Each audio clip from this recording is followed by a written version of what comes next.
I knew if I waited long enough, I would have the strongest urge to return to the one I love. It's time to finish this. How's it going, guys? David here. So, a few weeks ago, I was kind of looking through my videos and checking on the views, checking on the likes, my analytics, and I've noticed that there's been a slight resurgence of views for my Season 1 review of Spectacular Spider-Man. And the more I gazed upon that thumbnail, the more I had the cravings to use up some of my open days, off days from work and from school as of late to catch up on Season 2 of Spectacular Spider-Man. And of course, a review for that was dictated just as well. However, I was very trepidatious of jumping back into this second season because, as everybody knows, there's no more episodes after this one due to the premature cancellation of the show by its network. And I'm going to go into more detail about that at the end of the video. But I was very scared to really burn through these 13 episodes because I love this show. As I mentioned in my Season 1 review, I love this show and the way that it portrayed its characters, the way it's built this tone and this universe of these characters working together that are that harken back to the way that they were made in the comics, while at the same time putting a much more modern spin, or at least as modern as 2008, 2009 can get, and still be able to recognize how to raise the stakes and how to really deliver a quality Spider-Man show. And that progressed in 2009 with the release of Season 2, in which Peter, after dealing with the fallout of the Season 1 finale where Eddie Brock turned into Venom and he was defeated, but of course that was going to have much more emotional repercussions, along with some of the more personal things in his life, like Gwen Stacy giving him that fruitful kiss, as well as various other developments in his life, from Aunt May having to be looked out for because of her recent health issues, as well as having to progress forward in his job at the Daily Bugle, so on and so forth. Of course, the typical shenanigans that Peter Parker / Spider-Man gets himself into, while at the same time making you feel for the character and doing a really good job at taking you and putting you in his shoes. And Greg Weissman and Victor Cook returned to kind of showrun the entirety of Season 2, except this time there's different things kind of developing as it kind of stringlines three, or as I should say web stringlines, three particular arcs across the entire second season. The first batch of episodes kind of set the groundwork for what Season 2 is mostly going to be about, which is going to be Peter's love life, because the entire time he's juggling the different women in his life, whether it be Aunt May as his mother figure and having to look out for her after her recent heart attack, and of course having to rely on the Bugle to kind of support that. But then on the much more lesser platonic level, you got Gwen Stacy, who he obviously has feelings for, but at the same time someone who kind of surprisingly beat her to the punch, Liz Allen, out of all people. And you wouldn't think that you would get so interested or invested in a love triangle with Peter and all these different women during his time at high school, but for some particular reason, there's something about the way that they will kind of give these characters arcs and dimensions, most especially Liz Allen. If you didn't think she was that much of a character in Season 1, she was just that cheerleader who was always giving Peter a bad time along with the other cheerleaders because they're popular and they have to maintain an image. She gets fully fleshed out here as the more she gets involved with Peter, to the point where it's almost like you start to unwillingly get frustrated with Peter for being such a horny bastard. I think Liz Allen really is into me. Gwen, too. Gwen, Liz, Gwen. God damn, I'm surprised Peter didn't go after Flash's mom. Mom? Really surprised. My spidey hormones are tingling. Okay, maybe that's not exactly the best choices of words considering they're in high school. But you think to yourself, like, dude, come on, you can't be juggling these women. They got feelings. And so you get frustrated with Peter, but at the same time, at the more relatable level, where it's really hard to actually get angry with him, you just get frustrated with him because you like him and you want him to find happiness, especially after some of the more traumatic and emotional stuff that he's gone through in the past, most especially with Ben Parker. So here, tackling, Gwen Stacy and Liz Allen, the disappearance of Harry Osborn, the disappearance of Eddie Brock, you really feel how these relationships have a strain on him. And so when he starts to get kind of touchy with these two women, you're kind of like, man, it's really tough. There's even episodes where even he's muttering the names back and forth between himself, where he's just like, come on, like at this point it's hard to be Peter Parker than it ever was Spider-Man. And it's also frustrating how well they were able to write these characters in high school and how fun it is to be at the high school, while at the same time having those frustrations of young high school love and hoping for the best for everybody, because I was slightly more invested in that than what was actually going down on what was seemingly a much more high-stakes level, where Peter was donning the suit and fighting these supervillains, because the first third or so of the season tackles a new version of the Sinister Six, whether it be old returning characters from season 1, or I should say returning villains, as well as some brand new villains that get introduced with their own standalone episodes, such as Mysterio or Kravinoff, aka Kraven, and they are really well designed. They really fit into this universe, but at the same time, I couldn't help but feel like some elements with their characters, particularly Kraven, were just a little silly. And I know that's a really broad thing to say, considering that I'm watching a goddamn cartoon, but even for a cartoon, there were some moments where I just couldn't help but laugh. No, Calypso. Only the hunt may restore my lost honor. Goyakin! Whoa. How the fuck did you get that through customs? And how the fuck did it open the door? And they weren't exactly moments of humor. There were just moments that just kind of appeared on screen, and I'm like, I don't know if I should be taking this as a joke or not, but at least it was able to kind of swipe that away, where our hero goes up against not only the Sinister Six, and he's got some really cool sequences where he gets to fight them, and you see him popping the quips and being the likable neighborhood Spider-Man that we have always known, while at the same time underlying that entire thing, that entire segment of the season, with this really ominous and very dreadful undertone of the possible return of Venom. There's moments where Peter gets paranoid and he starts to see Brock in places, starts seeing Venom in others, and it really plays on his him having to constantly look over his shoulder, and we're right there with him, because the way that Eddie Brock was really portrayed in this show, whether it be in season 1 or even bits and pieces here in season 2, it's really, really creepy. It's done in a very creepy and very unsettling way.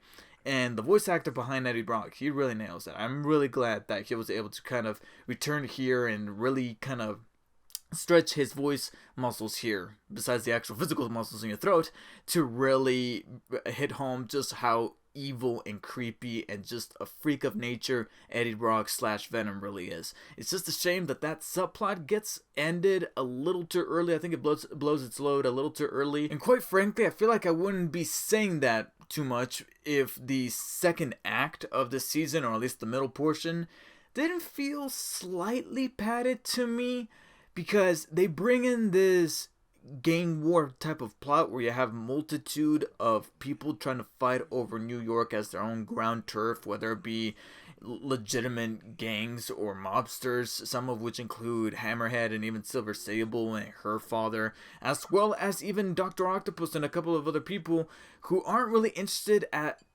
doing the more efficient thing and teaming up to fight Spider-Man, even though they kind of do that on a much more smaller scale within individual episodes. But this entire plot, there was something about it that I didn't dislike it 100%, but the entire time I was just thinking to myself, like, I'm starting to miss Venom. Venom was just a little bit more thrilling here. I just felt like I somehow subconsciously knew that Peter / Spider-Man was going to be able to save the day.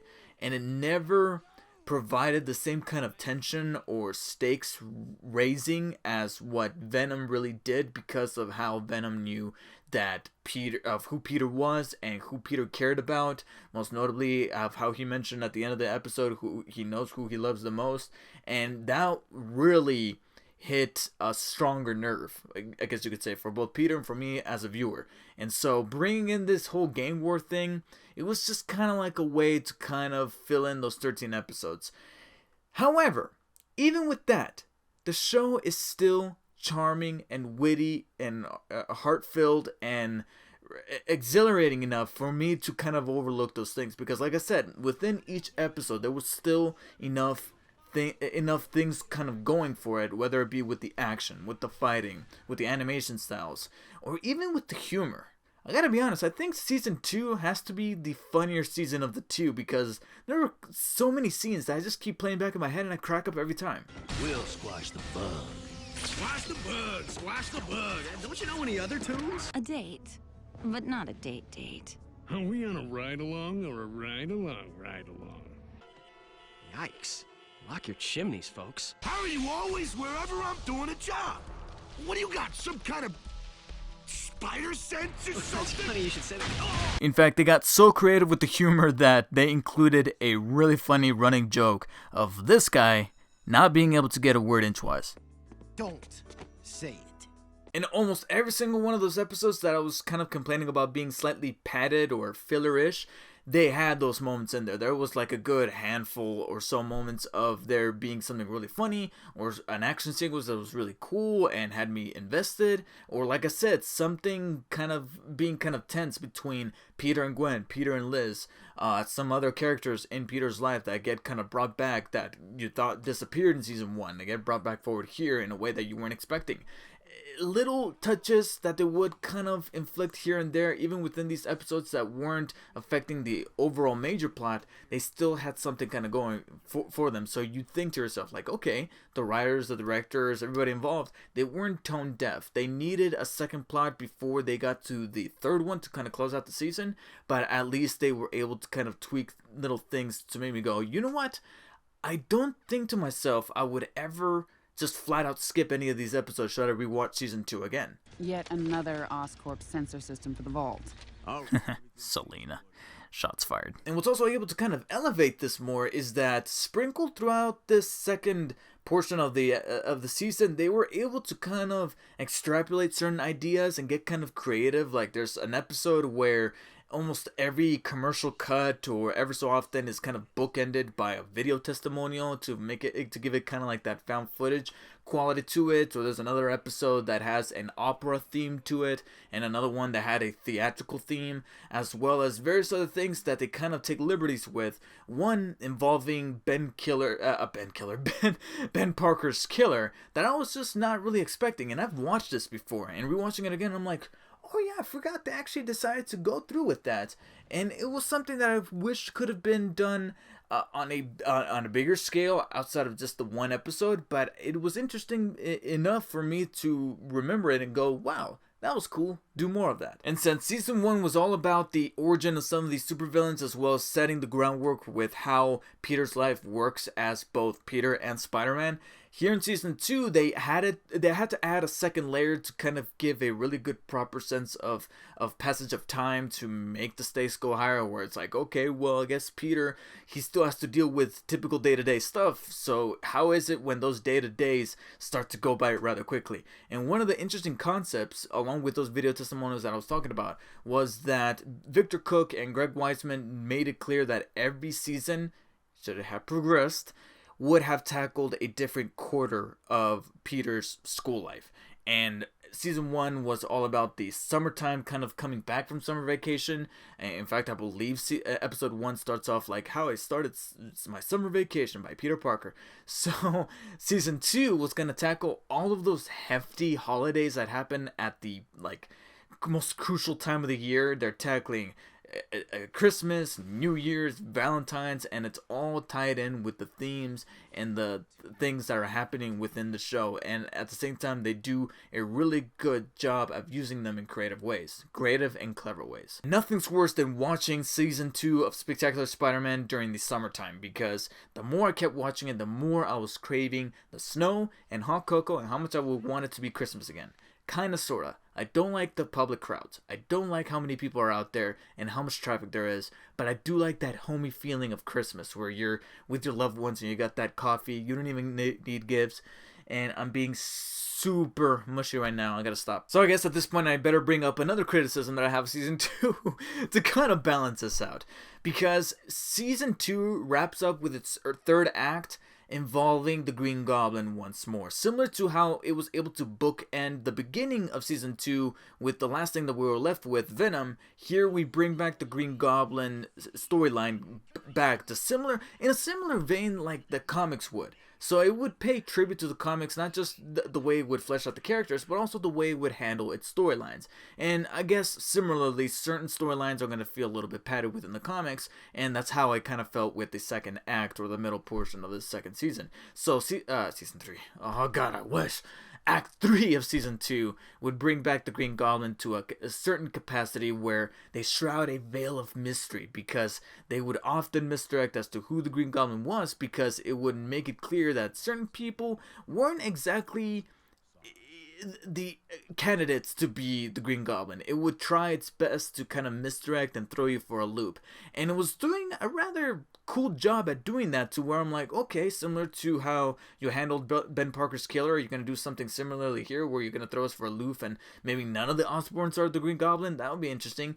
But then it ends with a twist that I'm not gonna say it's bad, but even for a cartoon, there's certain leaps of logic that I think to myself, like, I think you could have handled that just a little differently. It's not terrible, and it ends in a cliffhanger that I'm like, okay, this would have provided some potential plot lines for season 3 and for how that could have gone, but the actual handling of it leaves just a little to be desired. But you know what else leaves a lot to be desired?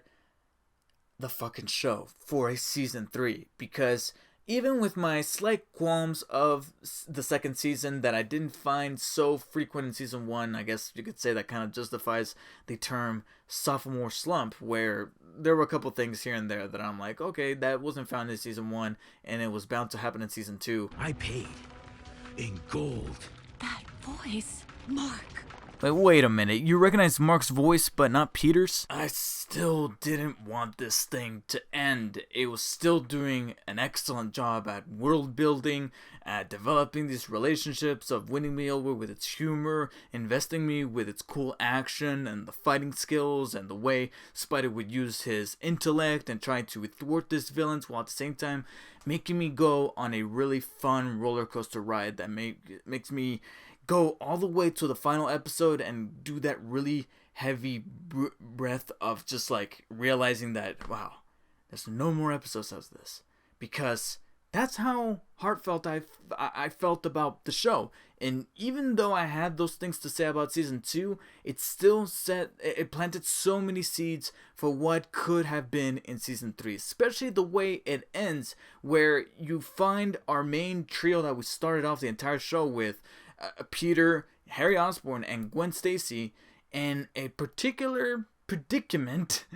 I'm sorry for using those fancy words, but I think to myself, like, where do they go from here? Because Peter is in a really tough spot here, and it's not 100% a cliffhanger. It's not like, oh, you don't know if he's going to survive or not. You know, it's pretty clear cut, but on an emotional level, on a much more social level for Peter, you think to yourself, like, how do you progress forward from this point? Because there were so many things that you did up until this point that you're like, wow, now there's no failsafe. And that's exactly what Peter Parker Spider-Man is all about, forming this web of relationships and balancing it all out, while at the same time trying to keep New York City safe from the worst of the worst as Spider-Man. And season 2 was still able to keep that consistency. So I'm going to be giving season 2 of Spectacular Spider-Man a solid 8 out of 10. It's still a good time. I prefer season 1, but it still makes me wish that there was a season 3. If Sony did not get stingy hands when Disney bought Marvel back in 2009. Season 2 of Spectacular Spider-Man debuted in 2009, and it was pretty much right afterwards that Disney bought Marvel, and Sony was quick with them hands, and they just nabbed Spidey before Disney could get their hands on it, because that's pretty much what they did. It was that acquisition that really dissolved Spectacular Spider-Man, that from that point forward they moved on to other Spider-Man shows, and hence we are now in the place that we're at, where too much time has advanced that even if I think to myself delusions of grandeur and thinking that, ooh, Disney now has rights to Spidey, at least being shared on over by Sony after taking him and being put into the MCU with Spider-Man Homecoming, Civil War, and now Infinity War, it's like, ooh, maybe they could bring back Spectacular Spider-Man. So many shows are having a resurgence. Why can't they do this with Spectacular Spider-Man? As much as I would love for there to be a season 3, and trust me, I would love for there to be, Too much time has passed by, and by time I'm talking a full-on decade. And so much has managed to change in a decade. So much. And I just think that for the level of audience that Disney is now trying to cater to with Disney XD, Disney Channel, and the different new versions of the Spider-Man animated shows that they got, I just don't think that the type of world or the type of interpretation that Victor Cook and Greg Weissman were able to do with 2 seasons of Spectacular Spider-Man is going to prove too successful for the current audience of television. And I know, it's a very sad thought. But thankfully, if we ever find ourselves in a bad spot and we're a little bit bummed out by the day, we can always take our complete series DVD or Blu-ray, pop them in, and revisit the good old episodes of Spectacular Spider-Man and be right there with Spidey's cool fight moves and funny quips, as well as Peter's troubling times that he rises from the ashes to get through to, as well as the different good times that, you know, make for a potentially brighter day in the future. So, thank you guys so much for watching. Please let me know in the comments below what you guys thought of Season 2 of Spectacular Spider-Man back when you watched it. Do you guys miss the show? Should there be a Season 3, hypothetically speaking, what would you love to see in it? Like I said, many seeds were planted during the back half of Season 2. And I don't want to say keep it spoiler free because it's been a while, but at the same time be a little vague in case people have been sleeping on the show. Which if you have, please pick it up. You can find it at either Best Buy, Amazon, either on DVD or on Blu-ray. Prices vary, but you'll be doing yourself a service as a Spider-Man fan to check out Spectacular Spider-Man, because even with just 2 seasons, it is undoubtedly one of the best animated incarnations of the Friendly Neighborhood web slinger. So, thank you guys so much for watching. Once again, please post your comments down below, like and share this video, and do not forget to subscribe for more classic reviews such as this. I may or may not be tempted to tackle the 90s animated show, and if I do, give me some time to watch it, and I'll bring you guys a review. I'll see you guys next time. Some person just made off with somebody's purse, and you gotta go catch them, and it's a little bit time sensitive, but at least it gets the urgent feeling of being a superhero where you have to go take care of this random crime because random crime happens, and they put it here in this game. And then some fucking kid loses his balloon. Be good now. What do we say? I'll never let my balloonie go again. You were supposed to say thank you, you little shit. God damn it. He just abandoned his child.